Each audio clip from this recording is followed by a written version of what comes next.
कैसे हैं आप सब। स्वागत है आपका टीचिंग इंस्टीट्यूट में। बात करेंगे सीटेट 2022 के लिए हिंदी की प्रैक्टिस सेट कर रहे हैं। आज हमारे हिंदी की प्रैक्टिस सेट नंबर 7 है। इससे पहले हमने 6 हिंदी की प्रैक्टिस सेट आपके लिए कर दिया है। आज हम मोस्ट इंपोर्टेंट 15 क्वेश्चन डिस्कस करेंगे जो कि प्रीवियस ईयर के एग्जाम्स वाले पूछे गए क्वेश्चनों में से एक है। सेम ऐसा ही क्वेश्चन आपको एग्जाम्स में मिलेगा। आप हमारे साथ बने रहें। हम प्रीवियस ईयर के एग्जाम वाले क्वेश्चन को भी डिस्कस करते हैं जो सीटेट 2011 से लेकर 21 तक पूछा गया है। तो सीटेट 2022 के लिए 7634993536 नंबर पर कंप्लीट नोट्स आपको मिल जाएंगे। व्हाट्सएप करके आप नोट्स ले सकते हैं। तो चलिए पहला क्वेश्चन देखेंगे आपका। आज पहला क्वेश्चन हम लोग देखते हैं। पहला क्वेश्चन है हिंदी लैंग्वेज का। आप ध्यान रखेंगे हिंदी लैंग्वेज वाले क्वेश्चन को किस तरीके से आप टैग एंड ट्रिक के माध्यम से सॉल्व करते हैं। न्याय संगत से आशय क्या है। सभी मूल्यांकन विद्यार्थियों के लिए समान रूप से न्याय संगत होना चाहिए। सभी मूल्यांकन विद्यार्थियों के लिए उपयोगी होना चाहिए। सभी मूल्यांकन के लिए विद्यार्थियों को अवगत होना चाहिए। ऑप्शन नंबर डी या फिर उपरोक्त सभी, क्या राइट आंसर होगा आपके हिसाब से बताइए। सवाल पूछा गया है न्याय संगत से आशय क्या है। सवाल है न्याय संगत से आशय क्या है। देखिए यहाँ पर मूल्यांकन विधियों के लिए समान रूप से न्याय संगत होना चाहिए, जो सभी के लिए एक समान रूप से होना चाहिए। इसी को तो कहते हैं न्याय संगत। इवोल्यूशन करते हैं, मूल्यांकन करते हैं बच्चों की एग्ज़ाम्स की कॉपी अगर आप जांच रहे हैं तो वहाँ पर आप किसी बच्चे को खास प्रायोरिटी दे रहे हैं और किसी बच्चे को खास प्रायोरिटी नहीं दे रहे हैं, नॉर्मल रूप से चेक करते हुए, तो गलत हो जाएगी। लेकिन आपको यहाँ पर क्या करना, न्याय संगत करना है। तो सभी बच्चों को समान रूप से न्याय करना। Option number A right answer. मूल्यांकन की आवश्यकता तब जब पड़ती है जब प्रभावशाली निर्णय लेने हो, जब परीक्षण परिणाम देना हो, जब तुलना करनी हो, जब निरीक्षण करनी हो। मूल्यांकन की आवश्यकता कब पड़ती है, आपसे सवाल पूछा है। राइट आंसर बताइए। हम मूल्यांकन क्यों करते हैं। टीचर मूल्यांकन क्यों करता है, जब प्रभावशाली निर्णय लेना हो कि बच्चे बच्चे अगले क्लास में उन्नत प्रोन्नत हो, प्रोत्साहित कर किया जाना चाहिए या नहीं। मान लीजिए बच्चे 5 में पढ़ते हैं, अगर बच्चों के हम मूल्यांकन नहीं करेंगे बच्चों का, तो हमें पता कैसे चलेगा उसको स्टैंडर्ड क्या है, क्या वे 6 क्लास में जाने के लिए तैयार है। अगर वे नहीं तो हम नहीं भेजेंगे। इसके लिए हमें मूल्यांकन करनी होगी। ठीक है, जब हमें प्रभावशाली निर्णय लेना हो तो हम मूल्यांकन करते हैं। ठीक है, आगे बात करते हैं। हिंदी शिक्षण में निर्माणात्मक मूल्यांकन की श्रेणी में आते हैं विद्यार्थियों के गृह कार्य, अध्यापक द्वारा पूछे गए प्रश्न, इनमें से कोई नहीं, केवल ए एंड बी दोनों। हम 15 क्वेश्चन डेली आपके लिए डिस्कस करते हैं। सीडीपी, हिंदी, ईवीएस, मैथ्स, चाहे न्यूमेरिकल हो, लेक्चर क्लास हो, थ्योरी क्लास हो, सभी चीज़ों पर डेली आपको क्लास मिलती है। 15 क्वेश्चन आपको डिस्कस करते हैं, जिनमें से आपको मिनिमम 12 क्वेश्चन करने हैं। अगर आप 15 में से आपके 12 आते हैं तो आपको 100% सफलता मिलेगी। ये टीचिंग इंस्टीट्यूट का आपसे वादा रहा है। लेकिन 15 में से आपको यहाँ पर 12 मिनिमम करने होंगे। अगर आपसे 12 भी नहीं होती है तो भैया आपको मेहनत करने की ज़रूरत है, क्योंकि बिना मेहनत के लिए आसान नहीं है सीटेट पास करना। याद रखिए, अदर स्टेट लेवल के जो टेट होते हैं, टेट से बहुत आसान है सीटेट पास करना, एकदम नॉर्मल है सीटेट पास करना। तो इसके लिए आपको क्या करना चाहिए, मेहनत करनी चाहिए। अगर आपको और भी अच्छी तरीके से समझ नहीं आती है तो आप नोट्स ले लें। टीचिंग इंस्टीट्यूट आपको नोट्स प्रोवाइड करती है। नोट्स लेने के बाद आराम से आप सीख सकते हैं। सीखने के बाद आराम से आप पढ़ सकते हैं, आपको कॉन्सेप्ट समझ आएगी। एनसीईआरटी वाले जितने भी क्वेश्चन हैं वो मिल जाएगी। बड़े बड़े बुक होते हैं, लंबे लंबे थ्योरी होते हैं, उनसे आप बच सकते हैं नोट्स पढ़ने के लिए। तो नोट्स पढ़ने के बहुत सारे फ़ायदे हैं। आप नोट्स पढ़ें, एग्ज़ाम हमारे टेस्ट सीरीज़ में भाग लें और आपको डेफिनेटली आपको लगेगा कि हाँ आप बेहतर परफॉर्म कर सकते हैं एग्ज़ाम के अंदर। चलिए राइट आंसर बताइए, क्या राइट आंसर होगा। मूल्यांकन निर्माणात्मक मूल्यांकन के लिए आप गृह कार्य विद्यार्थियों को देंगे, अध्यापक के पूछे गए प्रश्नों को जवाब देंगे। ए एंड बी दोनों, तो ऑप्शन नंबर यहाँ पर डी राइट आंसर होगा। चलिए, भारतीय अर्थव्यवस्था में शिक्षा का प्राथमिक उद्देश्य क्या है। आर्थिक चुनौतियों के लिए तैयार करना, राष्ट्रीय हित को सुरक्षित रखना, व्यवस्थित तथा अव्यवस्थित शिक्षा प्रदान करना उपरोक्त सभी। यहाँ पर सवाल पिछले क्लास में भी सेम ऐसा ही सवाल आया था, क्योंकि ये क्वेश्चन सीटेट में कई बार पूछा जा चुका है। भारतीय अर्थव्यवस्था में शिक्षा का जो प्राथमिक उद्देश्य क्या होता है, वो ऑप्शन नंबर यहाँ पर बी राइट आंसर हो जाएगा। राष्ट्र हित को सुरक्षित रखना क्या हो जाएगा आपके हिसाब से? राष्ट्र हित को सुरक्षित रखना हो जाएगा यहाँ पर। ठीक है, आगे बढ़ते हैं हम लोग। आप हिंदी भाषा को के शिक्षक हैं, आपको पता है लैंग्वेज वाले टीचर है तो या तो हिंदी, उर्दू, इंग्लिश कुछ भी एक सब्जेक्ट पढ़ाते होंगे लैंग्वेज वाली। आपके कुछ दिनों आपके कुछ दिनों तक बीमार होने का कारण आपके द्वारा करवाया गया पाठ्यक्रम में नहीं हो सकता, तो आपको विद्यार्थियों से मिलकर स्वयं ही पाठ्यक्रम पूरा करना चाहिए। अतिरिक्त समय देकर पाठ्यक्रम को पूरा करवाना चाहिए। कुछ महत्वपूर्ण परीक्षा उपयोगी प्रश्नों को करवाना चाहिए। विद्यार्थियों को कक्षा में के उपरांत अतिरिक्त समय देकर पाठ्यक्रम को आधा करवा देना चाहिए। याद रखेंगे, आप कक्षा टीचर हैं, हिंदी टीचर हैं, आप समय से बीमार हैं, आपके सिलेबस कंप्लीट नहीं हो पा रहे हैं, तो इन परिस्थिति में आप क्या करेंगे? पेडागोजी वाले क्वेश्चन पूछे गए हैं, पेडागोजी वाले फॉर्म वाले क्वेश्चन ऐसे ही आते हैं, आपको याद होना चाहिए। 30 नंबर एग्जाम्स में पूछे जाते हैं सीटेट के, जिसमें से 15 नंबर आपको कंटेंट वाली वीडियो होती है और 15 नंबर आपको पेडागोजी फॉर्म में पूछा जाता है। पेडागोजी वाले फॉर्म में 15 में से आप 15 कर सकते हैं सिर्फ अपने थॉट को लगा के, ताकि आप ये अपने आप को समझें आप कक्षा में बैठे हुए हैं, आप एक टीचर हैं, आप भावी टीचर हैं, आप जो भी निर्णय लेंगे तो आपके उस पर बच्चे पर क्या असर पड़ेगा, ये समझ के अगर आप करेंगे तो 100% 15 नंबर पेडागोजी वाला आप राइट कर पाएंगे।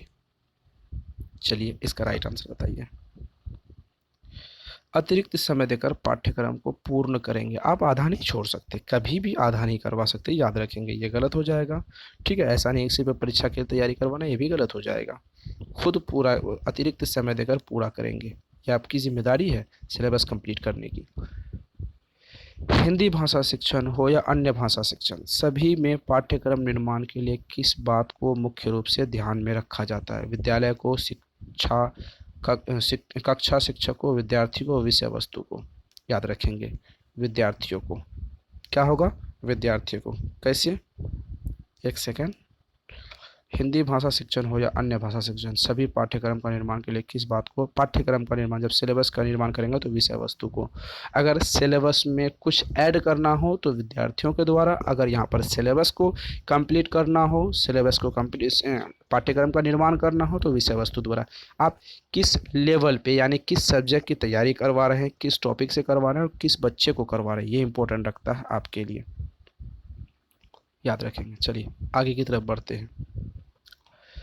हिंदी भाषा शिक्षण में वर्तमान समय में देवनागरी लिपि के संदर्भ में कौन सा कथन असत्य है? देवनागरी लिपि का जो कौन सा कथन असत्य है? देवनागरी विदेशियों की ध्वनि को व्यक्त करने की क्षमता नहीं है। देवनागरी लिपि सदैव ही खड़ी लिखी जाती है। देवनागरी में एक ध्वनि के लिए एक से अधिक प्रतीक चिन्ह होते हैं। उपरोक्त सभी। राइट आंसर बताइए। देखिए गलत क्या होगा यहाँ पर, असत्य क्या है? देवनागरी विदेशियों की ध्वनि को व्यक्त करने की क्षमता नहीं है, बिल्कुल गलत हो जाएगा। देवनागरी लिपि सदैव खड़ी बोली को लिखी जाती है, बिल्कुल गलत हो जाएगा। देवनागरी में एक ध्वनि के लिए एक से अधिक प्रतीक होते हैं, बिल्कुल गलत हो जाएगा। सेम क्वेश्चन जब आए तो उपरोक्त डी दिखे तो आपको उपरोक्त डी लगा के आगे बढ़ जाना है, सिंपल, और ज़्यादा सोचने की ज़रूरत नहीं है। सुनना यानी लिसनिंग की बात की गई है, ठीक है, लिसनिंग यहाँ पर बात की गई है। सुनना कौशल से संबंधित है और सुनकर अर्थग्रहण करना, देखकर अर्थग्रहण करना, छात्रों की मौलिकता में वृद्धि करना, उपरोक्त में से केवल ए एंड बी। अगर आप सुनते हैं तो आपके सुनने में कौन सा कौशल, सुनना, बोलना, लिखना, पढ़ना, 4 कौशल में से सुनना एक कौशल है, तो कौन सा कौशल यहाँ पर आपके लिए बेस्ट हो जाएगा? Option number A right answer होगा, सुनकर अर्थ ग्रहण करना। ठीक है, आगे बढ़ते हैं।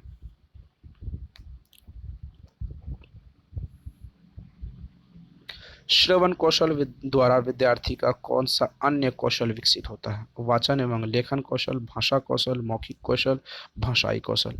श्रवण कौशल विद्यार्थियों द्वारा कौन सा अन्य कौशल विकसित होता है? श्रवण का मतलब होता है यहाँ पर सुनना, यहाँ पर भी सेम उसी फॉर्मेट के आधार पे सवाल आपसे पूछा गया।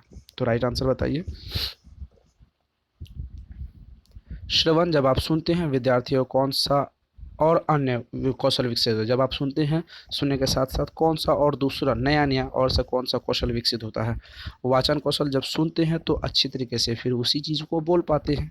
ठीक है। लेखन कौशल मतलब अगर आप अच्छी तरीके से सुनेंगे तब अच्छी चीज़ों को लिख पाएंगे। जब आप किसी अच्छी चीज़ों को सुन नहीं सकते यानी अर्थ नहीं समझ सकते तो आप अच्छी तरीके से उसे लिख भी नहीं सकेंगे। ठीक है, ऑप्शन ए सही होगा। हिंदी शिक्षण में मौखिक अभिव्यक्तियों में से किसके अवसर बराबर मिलते हैं।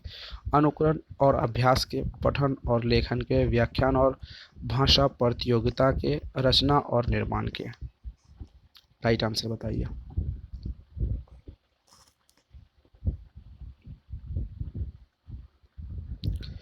हिंदी शिक्षण के दौरान मौखिक अभिव्यक्ति, जो आप मौखिक रूप से पढ़ते हैं, मौखिक रूप से किसी को समझाते हैं, किसी को पढ़ते हैं, किसी के रूप से आप बता रहे हैं, तो किसके अवसर बराबर मिलते हैं, कौन सा अवसर बराबर मिलते हैं मौखिक रूप से। मौखिक रूप से पठन कौशल और लेखन कौशल नहीं मिलेगा। व्याख्यान विधि और भाषा प्रतियोगिता शायद ये हो सकते हैं क्योंकि मौखिक की बात होती है, तो ऑप्शन सी हो सकते हैं। रचना और निर्माण नहीं होगा, तो राइट आंसर क्या होगा। ऑप्शन यहाँ पर देखिए, ऑप्शन आपके डी नहीं होगा, बी नहीं होगा, तो ऑप्शन नंबर आपके अनुकरण और अभ्यास और व्याख्यान और भाषण प्रतियोगिता। तो यहाँ पर जब बात करेंगे अनुकरण जहाँ पर दिखे तो अनुकरण आपको बेहतर ऑप्शन दिखते हैं और अभ्यास भी आपके बेहतर ऑप्शन देखते हैं। जब हिंदी शिक्षण में मौखिक अभिव्यक्तियों में किसके बराबर अवसर मिलते हैं तो option number A right answer होगा। हिंदी शिक्षण में लेखन कौशल की दूसरी अवस्था है देवनागरी लिपि, अभिव्यक्ति की प्रतियोगिता, अक्षर रचना, उपरोक्त में से कोई नहीं। हिंदी शिक्षण में लेखन कौशल की दूसरी अर्थव्यवस्था क्या है। यहाँ पर दूसरी अर्थव्यवस्था क्या है लेखन कौशल के। अगर आप लेखन कौशल आप में है, लेखन कौशल के बाद आप और किस चीज़ों में और निपुण हो सकते हैं। अक्षर रचना पर अगर आप लिखते हैं, मान लीजिए कि कोई लिखता है ऐसे करके, को लिखता है, ठीक है, कोई ऐसे करके लिखता है, कोई किसी का ए ऐसे होता है, कोई का ए ऐसे होता है किसी का, तो यहाँ पर लेखन रचना और अतिरिक्त रूप से आपके बेहतर होंगे।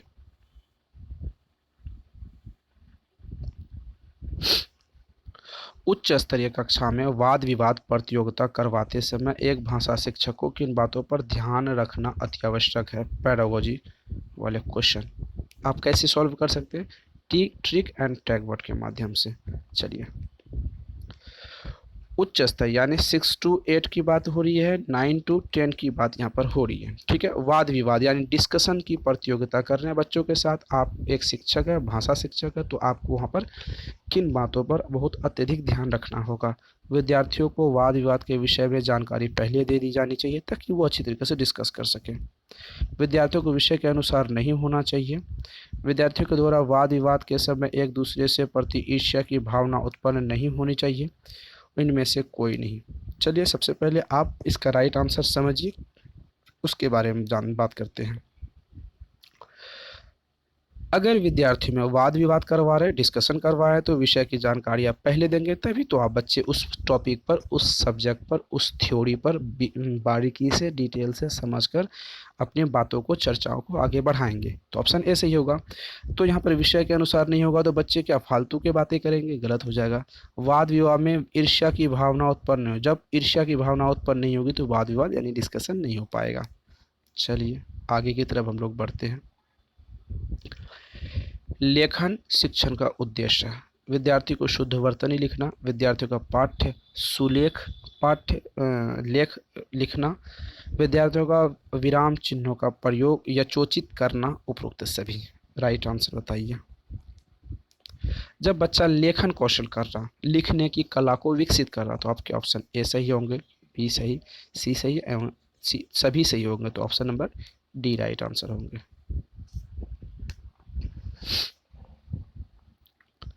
लेखन कौशल के महत्वपूर्ण गुण कौन से हैं। विद्यार्थी की सुंदर, स्पष्ट और सुडौल लिखावट से, विद्यार्थी की भाषा एवं शैली के प्रभाव उत्पादकता से, विद्यार्थी की अक्रमबद्धता से, अक्रमबद्धता मतलब क्रम के अलावा, ठीक है, उपरोक्त ए एंड बी दोनों। तो राइट आंसर क्या होगा यहाँ पर, ए एंड बी दोनों हो जाएगा, क्योंकि यहाँ पे क्रमबद्धता नहीं है, अक्रमबद्धता, ये गलत हो जाएगा। ऑप्शन ए एंड बी दोनों राइट आंसर होगा, इसलिए option number option number D होगा, ए एंड बी दोनों। अभ्यास को कितने श्रेणियों में विभाजित किया जाता है? अनुलेख, सुलेख, श्रुतिलेख, सुलेख, अनुकरण, प्रयोग और प्रतियोगिता, शिरारेखा और प्रतियोगिता। अभ्यास को कितने श्रेणियों में विभाजित किया जाता है? ये राइट आंसर, आप ये क्वेश्चन आपके पास सामने है, राइट आंसर आपको यहाँ पर बताने हैं। चलिए, अभ्यास को सबसे पहले हम बात करते हैं 3 श्रेणियों में, जैसे सुलेख, अनुलेख, सुलेख और श्रुतलेख। इन तीनों चीज़ों की श्रेणियों में से विभाजित किया जा सकता है, डिवाइड किया जा सकता है। ये थे आज के मोस्ट इम्पोर्टेंट 15 क्वेश्चन हिंदी के। आप 15 में से कितने क्वेश्चन कर पाए हैं? 15 में से मिनिमम आपको 12 यहाँ पर करने होंगे, ताकि आपके रिजल्ट अच्छा आ सके, आप क्वालिफाइंग मार्क्स ला सकें। सीटेट 2022 के लिए आप तैयार रहें, हम आपको सिटी टीचिंग इंस्टीट्यूट गारंटी लेती है आप सीटेट पास करेंगे।